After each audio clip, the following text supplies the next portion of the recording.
Question है हमारा 4 के पावर x प्लस 4 के पावर x बराबर 16। ये कैसे बनेगा ये देखिए।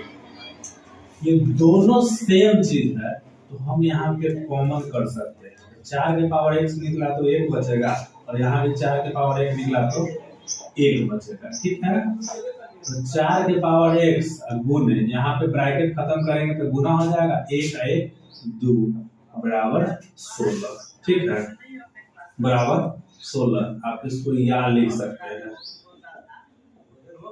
या फिर देखिए 4 के लिए हम 2 का स्क्वायर कर देंगे और x गुने 2 के पावर कुछ नहीं है तो हम 1 दे सकते हैं और 16 के लिए 2 के पावर 4 कर देंगे। ठीक है, या पावर पे पावर तो गुना हो जाएगा, गुने 2 के पावर 4। ठीक है, फॉर्मूला होता है कि गुना में अगर बेस समान होगा तो पावर भी समान होगा।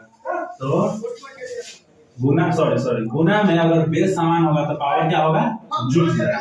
ठीक है, अब देखिए आपका अगर बराबर में बेस समान तो पावर भी समान होगा। तो 2x + 1 बराबर 4। हमारा तो बेस बिल्कुल समान है, बेस से कोई मतलब है, पावर से मतलब है।